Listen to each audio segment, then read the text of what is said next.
Sometimes the realization doesn't arrive as a shock. It doesn't come with a dramatic ending or a clear explanation.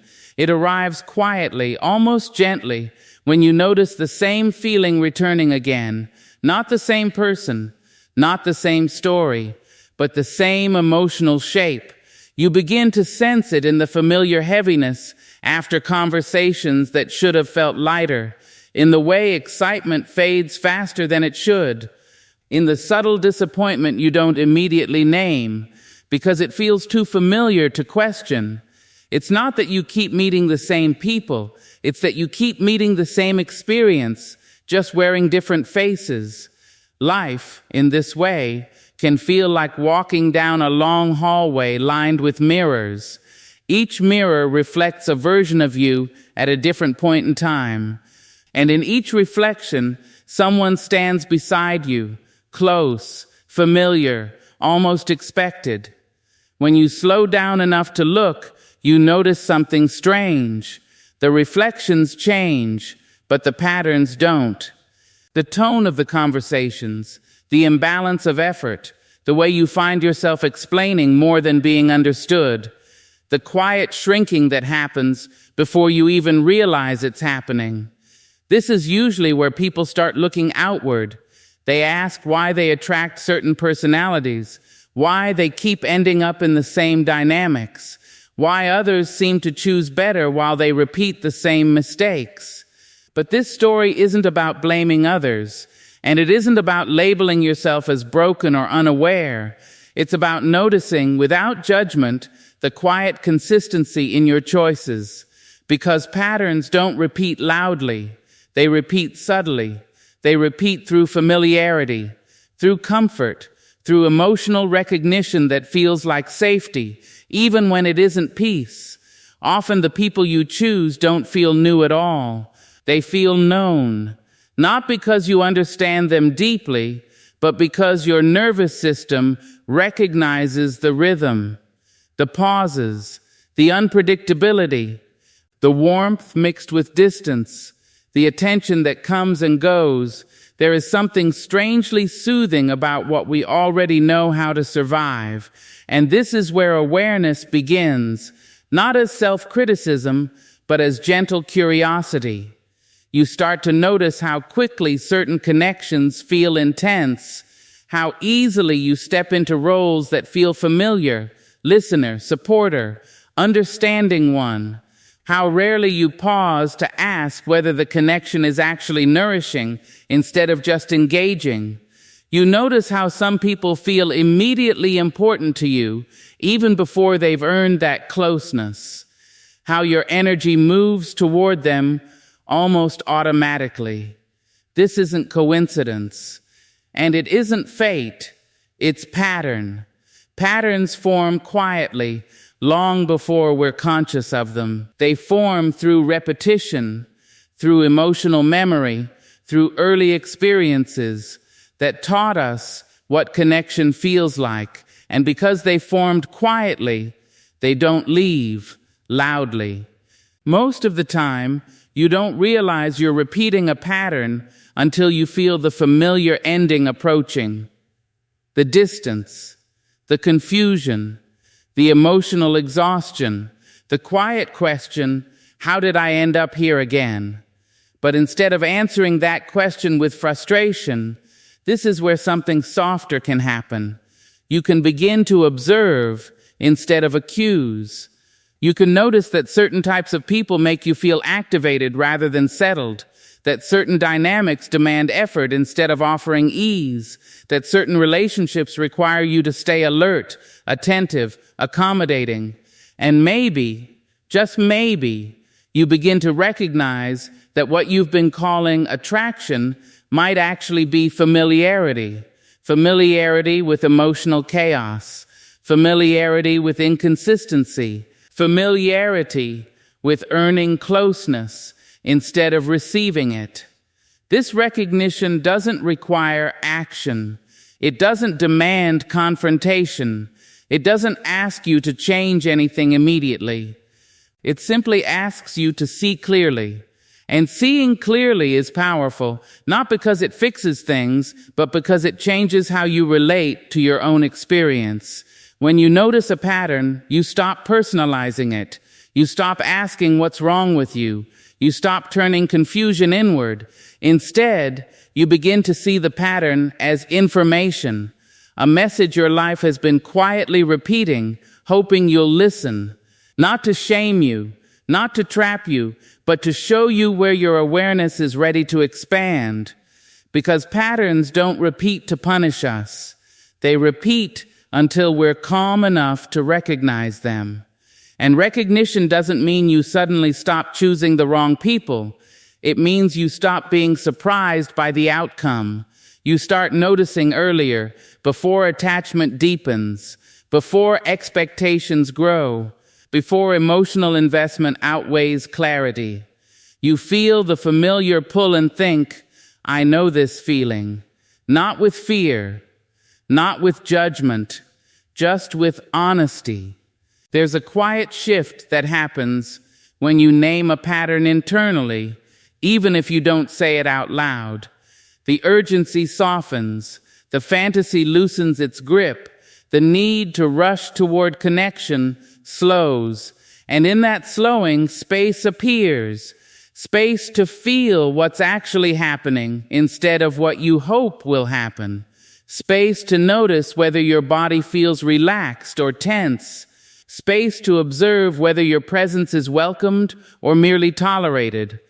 This is the beginning of choosing differently, not by effort but by awareness, because once you see the pattern, it loses some of its power. Not all of it, but enough. Enough to pause, enough to question the automatic yes, enough to let curiosity replace compulsion. You may still feel drawn to the same types of people. That doesn't disappear overnight, but the difference is subtle and important.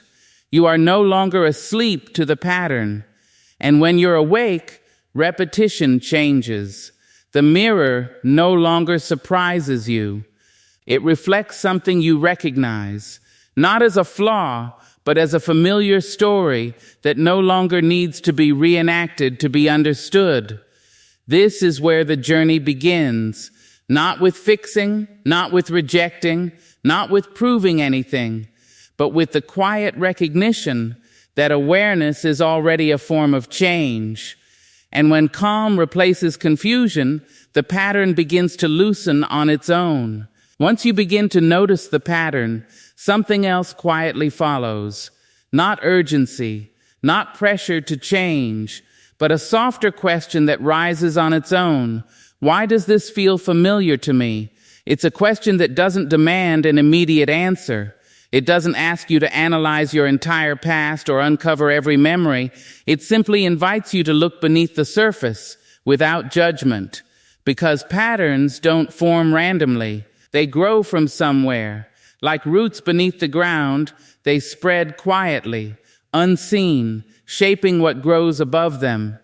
You don't see the roots when you look at a tree, but you can tell they're there by the way it leans, by where it reaches for light, by how it responds to storms.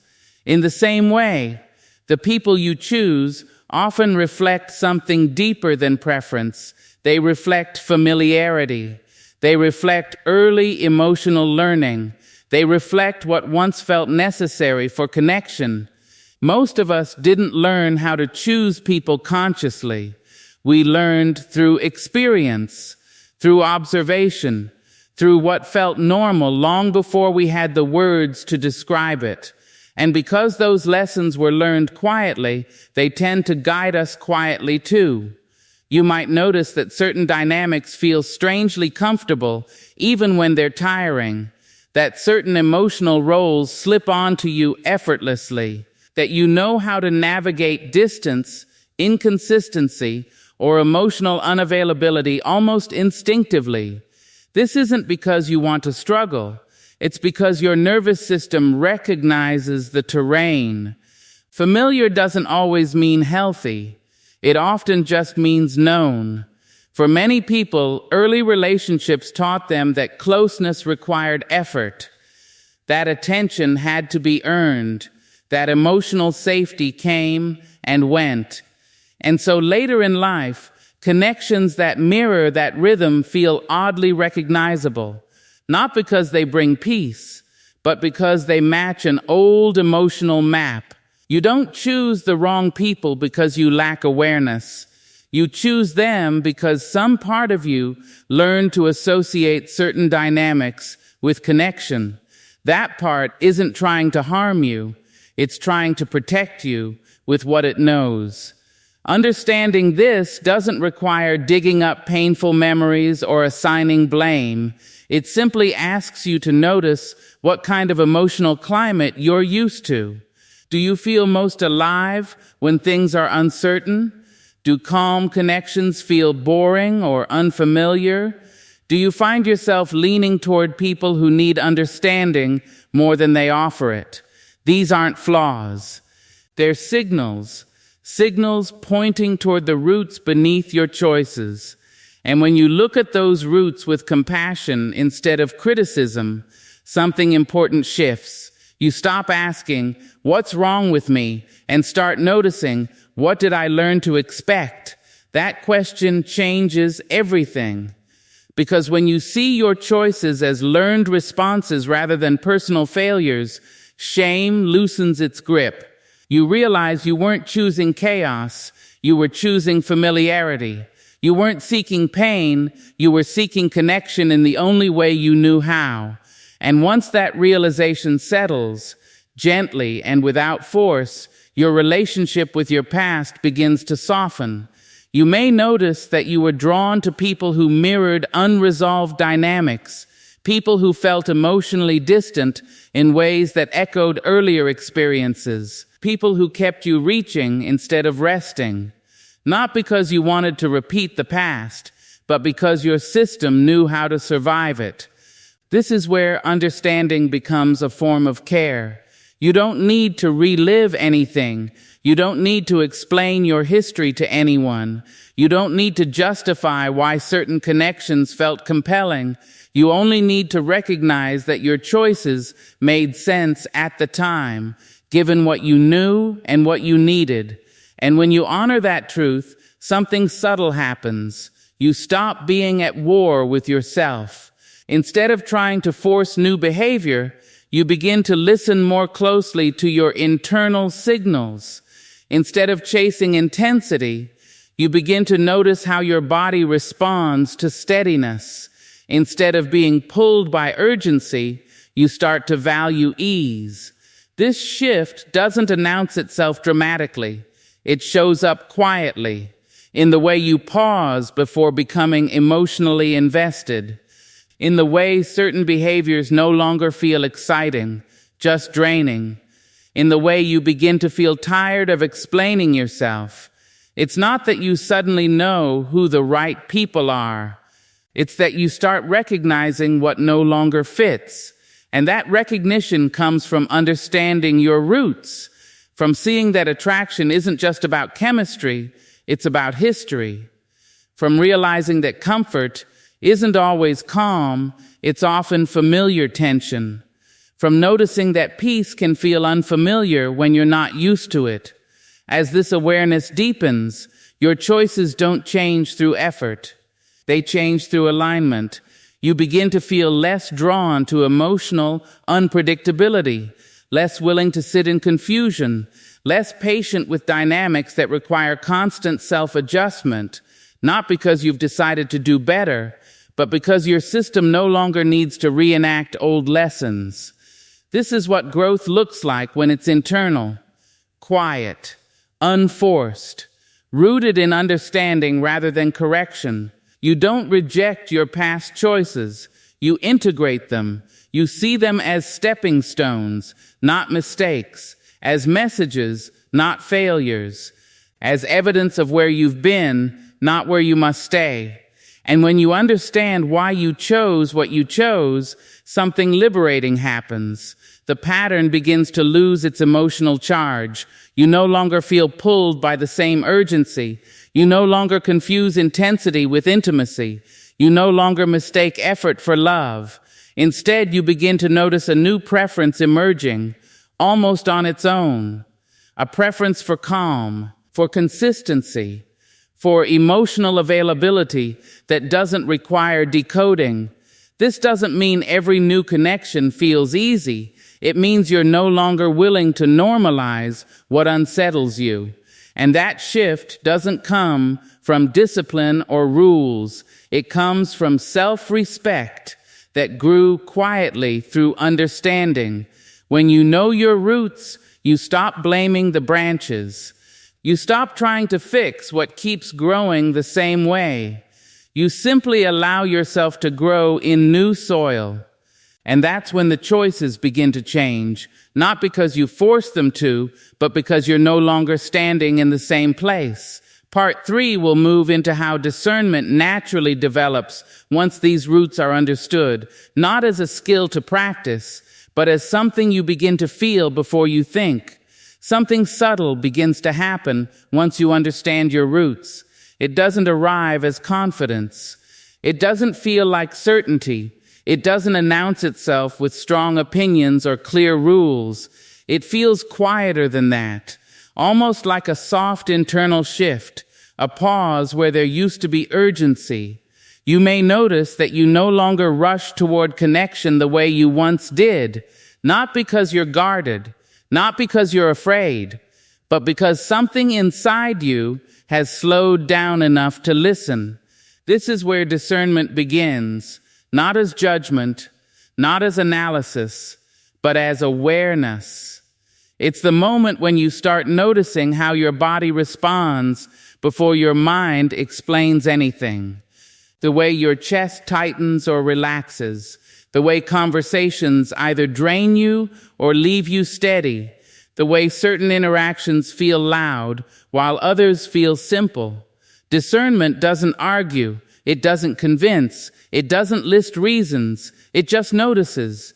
You might find yourself less impressed by charm and more aware of consistency, less drawn to intensity and more sensitive to tone, less focused on what someone says and more aware of how you feel afterward. This isn't because you've become picky, it's because your internal signal is getting clearer.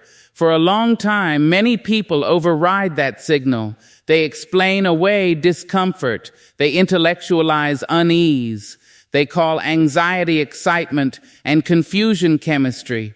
But once you've spent time understanding your patterns, you begin to trust the quieter data, the kind that doesn't shout.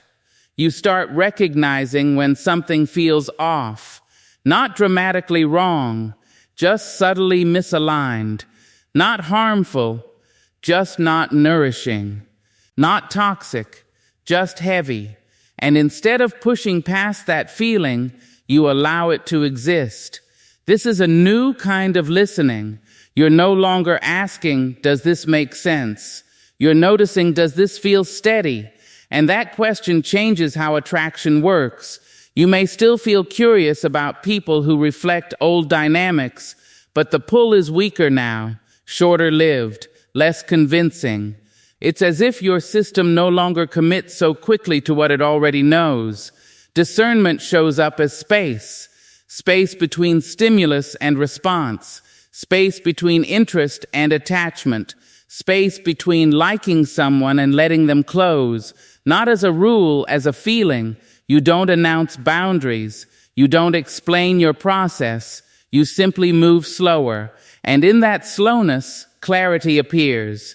You begin to notice who respects your pace and who tries to rush intimacy, who listens and who interrupts, who responds with curiosity and who reacts with defensiveness. These observations don't make you cynical. They make you calm because you're no longer searching for reassurance through others. You're grounded enough to observe without attaching. This is discernment without fear. It doesn't come from wanting to avoid pain. It comes from valuing peace. You may realize that some people aren't wrong. They're just not right for you. That some connections don't need to end dramatically. They simply don't deepen. That walking away doesn't always require a reason you can explain. Discernment allows you to let things remain undefined. You don't need clarity immediately. You don't need labels. You don't need to know where something is going. You're comfortable letting understanding arrive over time. And because of that, fewer people pass through your inner world. Not because you're closed, but because you're present. You might notice that conversations change. You listen more than you perform. You respond instead of impress. You notice when you're being pulled into familiar emotional roles, the fixer, the listener, the steady one. And instead of stepping into those roles automatically, you pause. That pause is discernment. It's the moment where you ask yourself quietly, do I want to be here in this way again? Not out loud, not to anyone else, just internally. And often the answer arrives as a sensation rather than a thought, a heaviness, a relief, a subtle closing, a quiet openness. This is how discernment speaks. It doesn't argue with logic. It communicates through experience. As you listen more closely, you may find that you're no longer attracted to potential. You're drawn to presence. You no longer lean toward people who need to be understood. You feel calmer with those who understand themselves. You're less interested in emotional puzzles, more interested in emotional availability. This shift doesn't make you better than anyone. It just makes you more aligned with yourself. Discernment also brings humility. You realize that you don't need to be right about people. You don't need to diagnose their behavior. You don't need to decide who they are. You only need to know how you feel around them. That becomes enough. And when it's enough, the pressure disappears. You stop trying to make sense of mixed signals. You stop explaining away inconsistency. You stop filling silence with effort, not because you're rigid, but because your energy is no longer unlimited. You've learned quietly that attention is valuable, and you choose where it goes with more care. Discernment doesn't turn you cold. It makes you gentle with yourself. You allow attraction without attachment, interest without urgency, connection without overextension. And because of that, relationships begin to feel lighter, even when they don't last. You're no longer devastated when something fades. You don't take it as evidence of failure. You see it as information. Information about fit, about timing, about alignment. Discernment transforms rejection into neutrality. It's not personal. It's not dramatic. It's simply data. And that neutrality is freeing. You realize that you don't need to hold on to what doesn't settle. You don't need to chase what resists. You don't need to convince anyone of your worth. Because you're listening to something deeper now, your own internal rhythm. This rhythm guides you toward people who meet you without friction. Conversations that don't require translation. Silence that doesn't feel awkward. And when something disrupts that rhythm, you notice.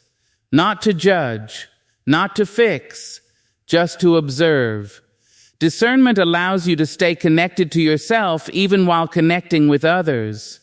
You don't disappear into relationships anymore. You don't abandon your inner state to maintain closeness. You remain present with yourself, even in intimacy. That presence becomes your anchor. And from that place, the idea of wrong people begins to lose meaning. There are just people who resonate and people who don't. People who align and people who fade.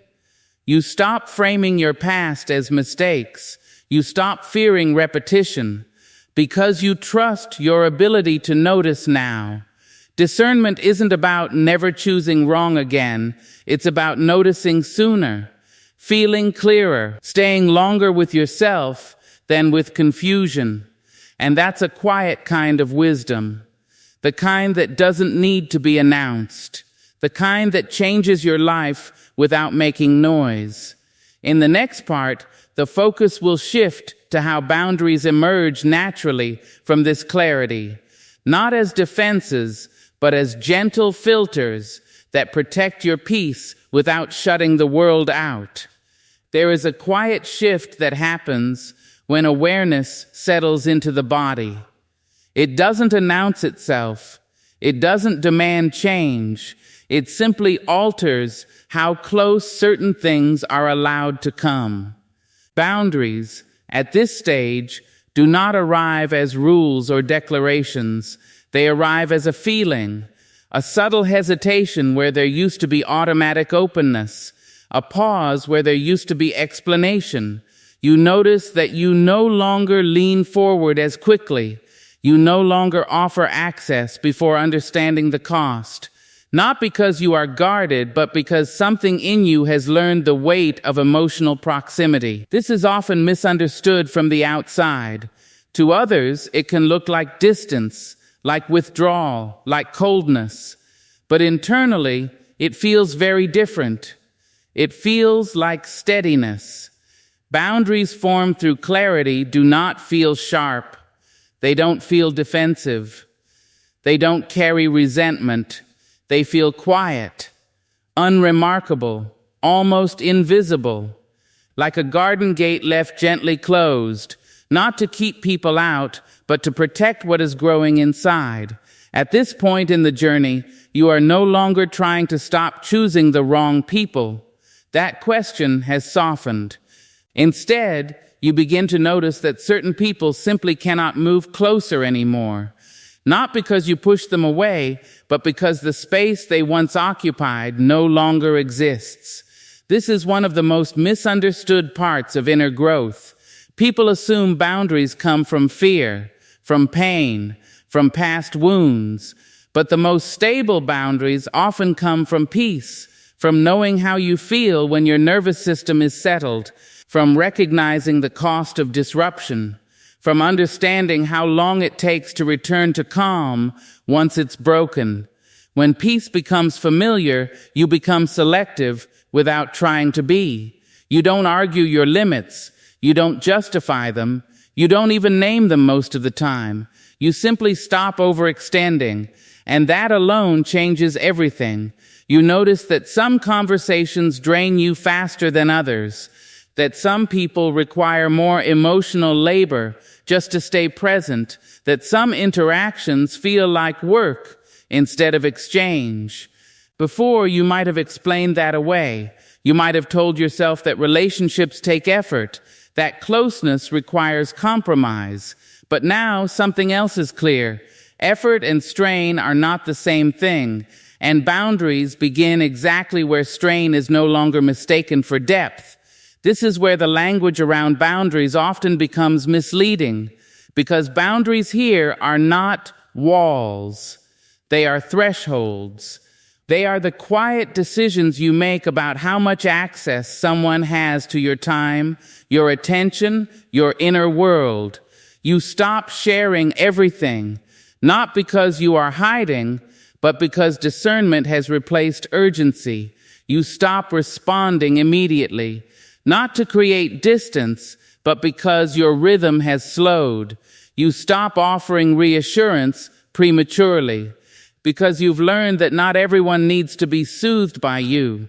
None of this feels dramatic. In fact, it feels so natural that you may not even realize you're doing it, until you look back and notice that certain patterns no longer reach you. Boundaries formed this way don't require confrontation. They don't require explanation. They are maintained simply by consistency. You respond when it feels right. You engage when it feels mutual. You step back when something feels off, without turning that feeling into a debate. This is where choosing with care replaces choosing from fear. Fear-based boundaries are reactive. They come with tension. They come with rehearsed explanations. They come with a need to be understood. Care-based boundaries are calm. They don't rush to be justified. They don't need agreement. They don't seek validation. They exist quietly, doing their work without attention. And this quiet strength is often what reshapes your relationships more than anything else, because people respond to consistency. Some will lean closer, adjusting naturally to your steadiness. They will respect the pace. They will meet you where you are. Others will fade, not angrily, not dramatically, but gradually. They may sense that something has changed, that the old access points are gone, that the dynamic they were familiar with no longer functions, and you don't need to label that loss. You don't need to frame it as rejection. It is simply alignment taking shape. This is where guilt often tries to enter. A voice may appear that says you are being difficult, too selective, too distant, but another voice, quieter, steadier, reminds you how it feels to be at ease. And once you know that feeling, it becomes difficult to ignore. Boundaries are not about controlling others. They are about honoring your internal state. You begin to notice that you no longer tolerate emotional unpredictability as intimacy, that you no longer confuse intensity with connection, that you no longer interpret anxiety as attraction. And with that awareness, the need for firm lines diminishes. You don't have to say no loudly when your body already says no softly. You don't have to explain when your absence speaks clearly. You don't have to defend your choices when they are rooted in calm. This is the paradox of healthy boundaries. The less you announce them, the stronger they become, because they are not performed, they are lived. And in living them, something subtle but profound happens. You start choosing relationships that feel easier to maintain, not effortless, but honest, not perfect, but stable. You find yourself drawn to people who don't require constant clarification, who don't test your availability, who don't make closeness feel conditional. And even when misalignment appears, it no longer destabilizes you. You recognize it, you respect it, you allow it. Boundaries at this stage are less about protection and more about preservation, preserving your energy, preserving your clarity, preserving the sense of self that no longer wants to be negotiated away. And this preservation doesn't isolate you, it refines your connections. You begin to feel less crowded inside, less pulled in opposing directions, less obligated to perform emotional roles you've outgrown. The relationships that remain feel quieter, more grounded, less demanding, and in that quiet, something important becomes clear. You were never choosing the wrong people because you lacked boundaries. You were choosing from a place where your needs were still secondary. Now, they are simply included, and inclusion changes everything. You don't have to become rigid to be selective. You don't have to harden to be clear. Care is enough. Care for how you feel after interactions. Care for the tone of your inner world. Care for the life you are slowly shaping. Boundaries formed this way do not close you off from love. They guide love toward what can actually last. And without effort, without force, without explanation, your life begins to reflect that choice. At some point, attraction begins to feel different, not suddenly, not dramatically, but quietly, in the way your attention lingers on different things than it used to. What once felt exciting now feels noisy. What once felt magnetic now feels heavy. What once pulled you forward now asks too much of your nervous system. And this change doesn't come from decision. It comes from alignment. You don't wake up one day and decide that your type has changed. You simply notice that certain qualities no longer hold your interest the way they once did. The conversations feel repetitive. The emotional dynamics feel familiar in a way that no longer comforts you. The intensity that once felt like chemistry now registers as instability. This is often confusing at first, because nothing is wrong with the people you are no longer drawn to. They haven't changed. You have. And that shift creates a quiet mismatch. Attraction, in its earliest form, is not logical. It's physiological.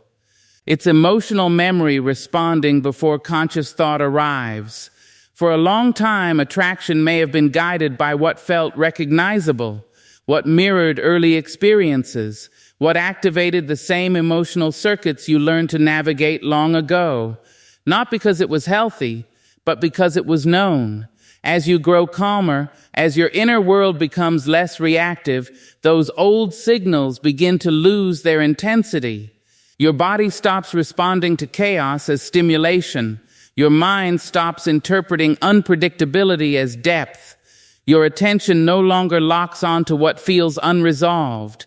Instead, something else begins to register. Ease. Not boredom, not indifference. Ease. You notice how certain people don't disrupt your internal rhythm. How time spent with them doesn't require recovery. How silence with them doesn't feel awkward or charged. And at first, this can feel unfamiliar. Because when you're used to intensity, calm can feel empty. When you're used to earning closeness, mutuality can feel suspicious. When you're used to emotional highs and lows, steadiness can feel like a lack of chemistry. This is where many people turn back. They mistake peace for dullness. They assume comfort means settling. They chase what feels louder because it feels more alive. But if you stay present long enough, something becomes clear. The calm doesn't drain you. It doesn't consume your attention. It doesn't require performance. It simply holds you.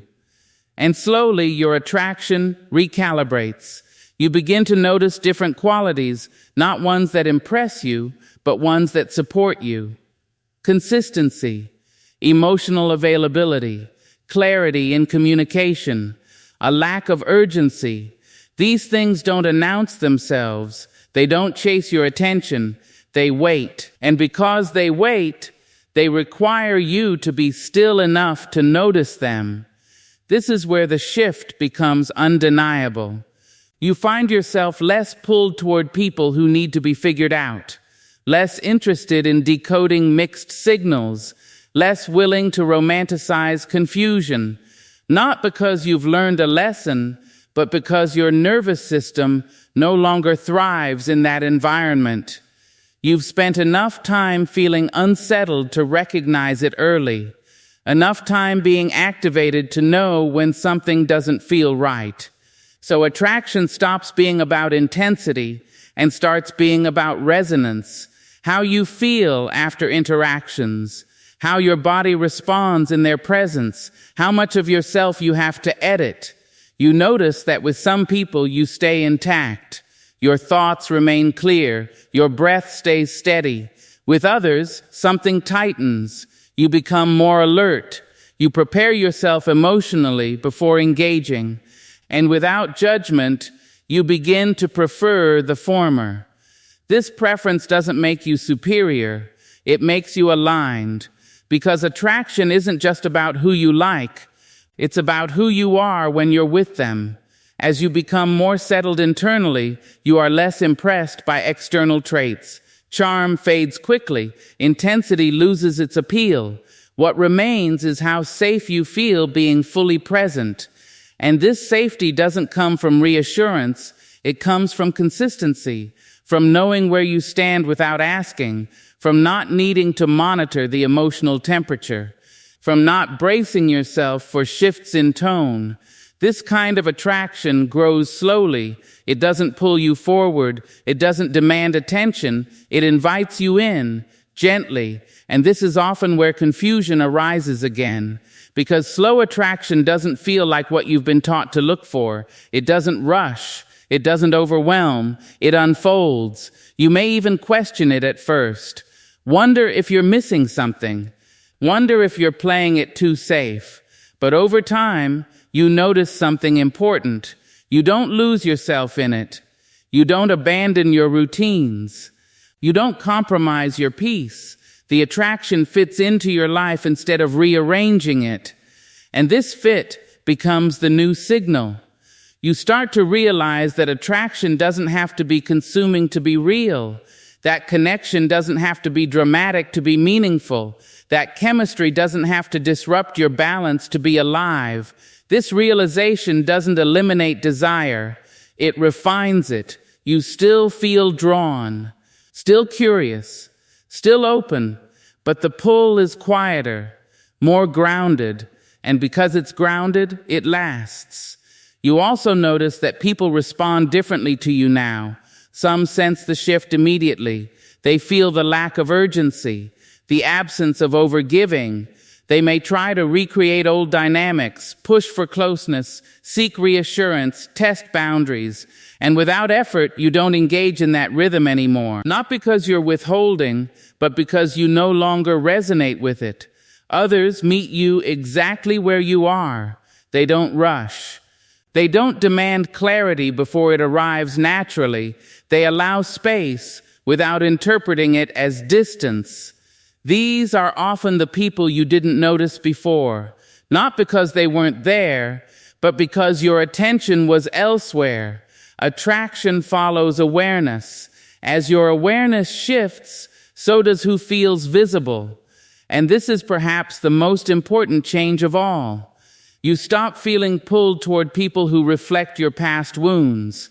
You start feeling drawn to people who reflect your present stability. This doesn't mean your life becomes perfect or that every connection is easy.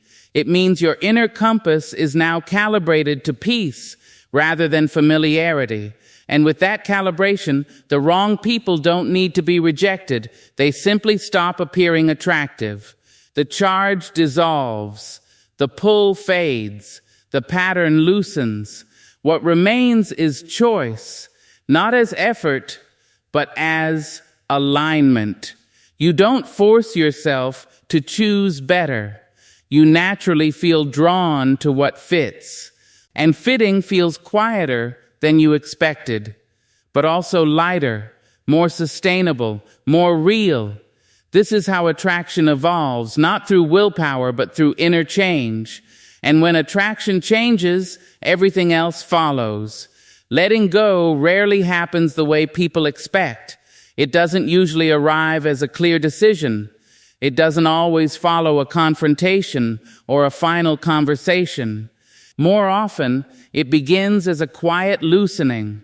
Something stops holding the same weight.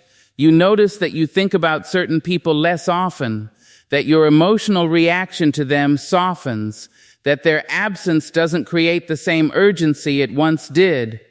This can feel unsettling at first, because for a long time, attachment may have been defined by intensity, by how much space someone occupied in your mind, by how strongly their presence or absence affected you. When that intensity fades, it can feel like something is missing, but what's actually happening is simpler. Your nervous system is no longer gripping what it doesn't need to hold. Release, in this sense, is not an action. It's a response to growth, to clarity, to the quiet understanding that some connections belong to an earlier version of you. This doesn't mean they were wrong. It doesn't mean they were mistakes.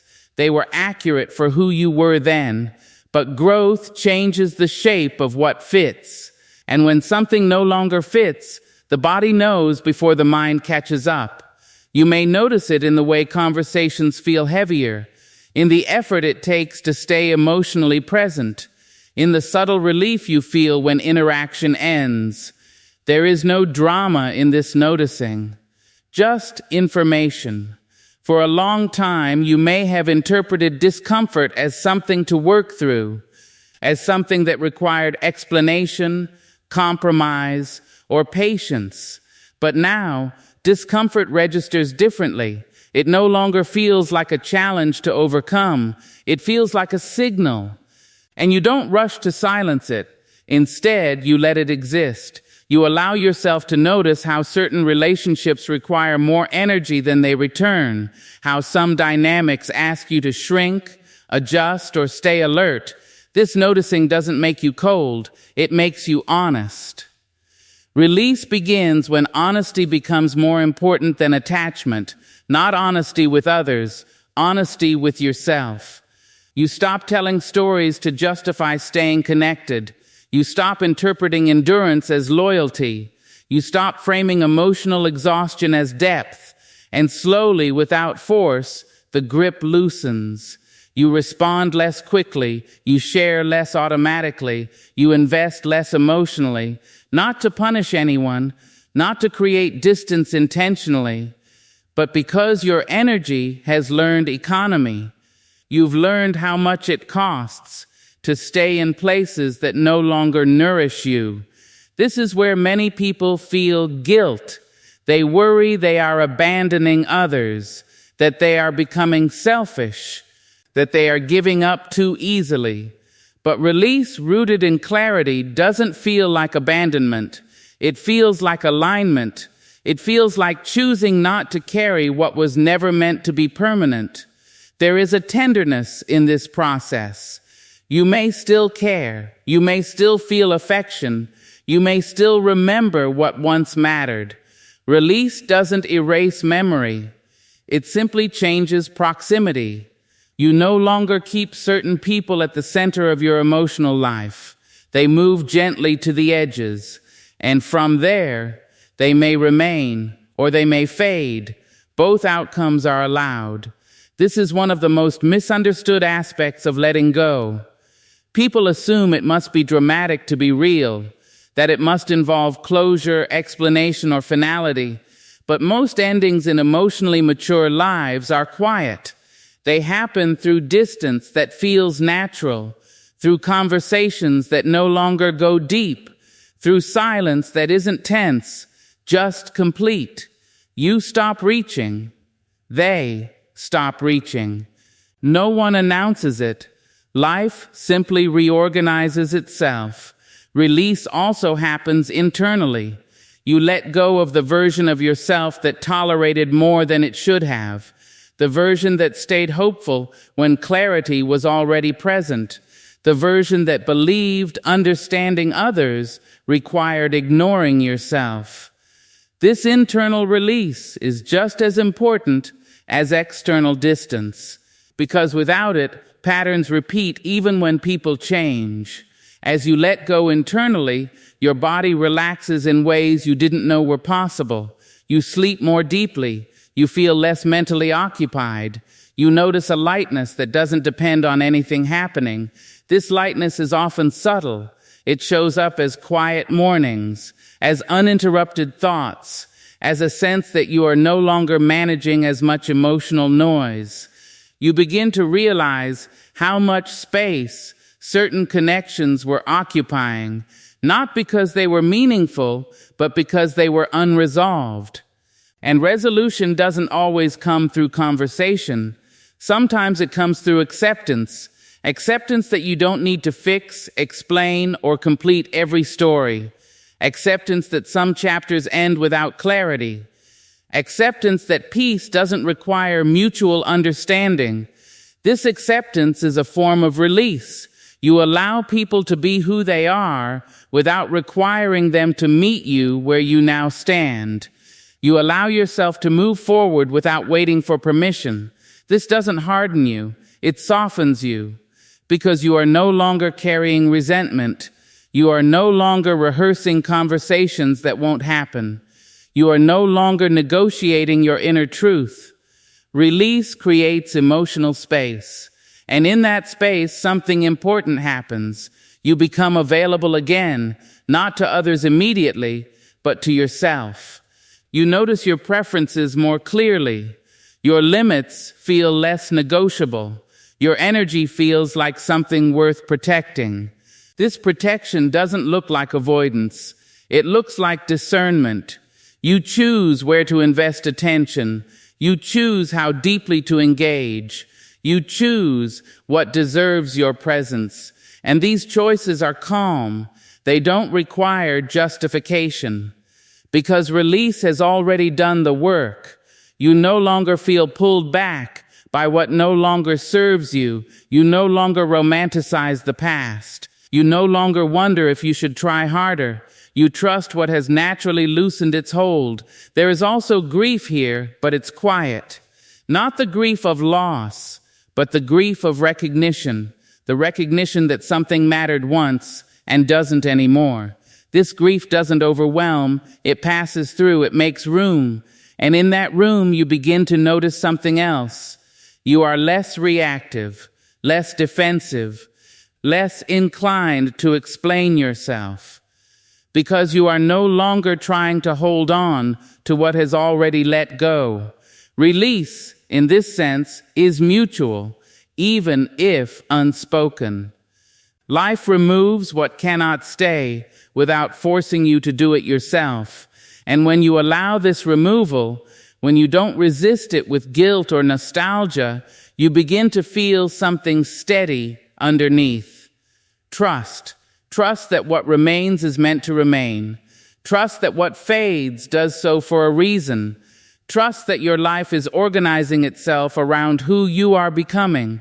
This trust doesn't come from certainty. It comes from experience, from seeing that you survive endings, from noticing that peace returns, from realizing that nothing essential was lost, only what no longer fit. And as you stand in this quieter landscape, with fewer attachments but deeper presence, you don't feel empty. You feel clear. And clarity doesn't cling. It allows. It allows life to continue reshaping itself without resistance. Release is not something you do once. It's something you learn to allow. And once you allow it, choosing the wrong people becomes less likely. Not because you are more careful, but because you are more honest. Honest about what drains you. Honest about what supports you. Honest about what you no longer need to carry. This honesty doesn't isolate you. It prepares you for what comes next. At some point, often without noticing exactly when it happened, you realize that your inner world feels quieter, not empty, not withdrawn, just quieter. The constant hum of emotional vigilance softens. The background tension you once thought was normal begins to fade. And in that quiet, you start to see your life differently. This is what living with better choices feels like. It doesn't arrive with fireworks. It doesn't announce itself as success or victory. It arrives as ease. You notice it in the way your body responds to people now, in how quickly you sense whether something fits or not, in how little effort it takes to stay aligned with yourself. The landscape around you hasn't magically changed. People are still people. Life is still unpredictable. But you are standing differently within it. You are no longer scanning for danger in every interaction. You are no longer bracing for disappointment before connection even begins. You are no longer mistaking intensity for meaning. Instead, you move through relationships with a quieter confidence, not the confidence that performs, but the confidence that rests. You don't rush closeness. You don't fear distance. You allow connections to unfold at their own pace. And because of that, what remains around you feels steadier. The people who stay feel calmer. The conversations feel more grounded. The silences feel less threatening. You begin to notice that your nervous system recognizes safety now. Not excitement masquerading as depth, but real steadiness. This is one of the clearest signs that something has changed. You no longer confuse chaos with connection. You don't feel pulled toward what destabilizes you. You don't feel compelled to prove your worth through emotional labor. You don't feel responsible for managing other people's inner worlds. What draws you now is simpler: consistency, presence, mutual ease. And this simplicity doesn't bore you, it soothes you.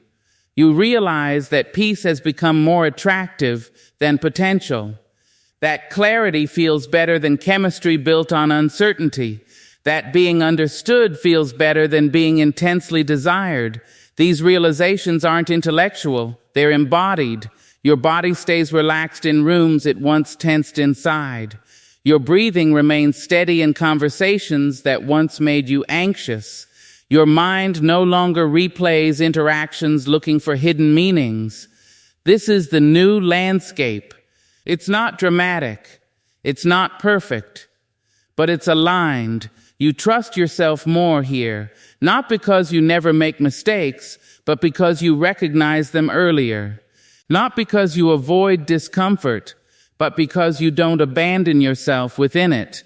Not because you control outcomes, but because you no longer attach your worth to them. You also notice something else. You don't feel the need to define relationships immediately. You don't need certainty before presence. You don't need guarantees to stay open. You let things be what they are. And paradoxically, this openness makes your connections healthier because you're no longer using relationships to regulate yourself. You're sharing from fullness, not hunger. This doesn't mean you never feel lonely. Loneliness still visits. Uncertainty still appears, but they no longer dominate your choices. They pass through without steering the direction of your life. You've learned the difference between discomfort and misalignment, between longing and intuition, between familiarity and belonging. This learning didn't come from trying harder. It came from slowing down enough to notice yourself. And now, as you stand in this new landscape, you recognize the quiet joy of being surrounded by what fits. Not everything around you is extraordinary, but it feels right. There's less explaining, less second-guessing, less emotional cleanup. You don't feel like you're constantly recalibrating. You feel settled. And settled doesn't mean stagnant. It means rooted. From this place, growth continues, but it's gentler. It doesn't tear you open. It doesn't require loss to be meaningful. You evolve through awareness, not collapse. You also begin to understand something important about the past. Those relationships that once felt wrong weren't failures. They were reflections. They showed you where you were unsteady, where you were seeking familiarity instead of safety, where you were trying to resolve old patterns through new people. Now, those patterns feel distant, not erased, integrated. They no longer run the show. You don't resent your past self for choosing what they did. You recognize that they chose with the tools they had. And now you have different tools, not strategies, not rules, but presence, self-trust, emotional literacy. These tools don't demand perfection. They simply ask for honesty, and honesty has become easier. You no longer negotiate your needs quietly in your head. You no longer minimize your discomfort to keep peace. You no longer stay where you feel unseen, not because you are rigid, but because you are clear. Clarity simplifies life. It reduces the number of people who can stay close, but it deepens the quality of those who do. And this depth doesn't overwhelm you. It supports you. You feel more like yourself around others, not less. You feel expanded, not diminished. You feel grounded, not pulled apart. This is what better choices look like from the inside. They don't feel like constant vigilance. They feel like alignment that sustains itself. You still encounter people who don't fit. You still notice familiar dynamics trying to re-enter. But now, they don't hook you. You see them clearly. You feel the difference immediately. And you don't need to reject them forcefully. You simply don't move toward them. And that absence of movement is enough. Life responds to this stillness. It begins to mirror your internal order. You attract situations that require less effort to maintain.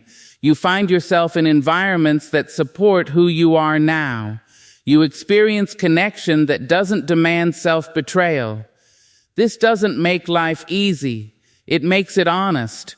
And honesty is lighter to carry. As you live here, in this calmer terrain, you stop asking why certain people never stayed. You understand now. They weren't meant to. They belong to an earlier chapter, one that taught you what you needed to learn. And you don't need to relive those lessons. You've absorbed them. The future, from this place, doesn't feel urgent. It feels open. You don't rush to fill space. You don't fear what hasn't arrived. You trust timing more than outcome. Because you've seen what happens when you choose from clarity instead of chaos. Life becomes quieter and fuller at the same time. And maybe the most important realization arrives softly, almost as an afterthought.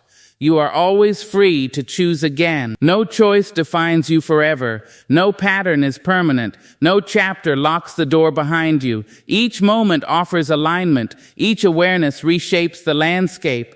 And as you continue walking, not toward perfection, but toward presence, you carry this quiet knowing with you. The wrong people didn't leave your life because you rejected them. They faded because you no longer needed them to understand yourself. And what remains now, the calm, the clarity, the steadiness, is not an ending. It's the ground you stand on. And from here, every choice is lighter.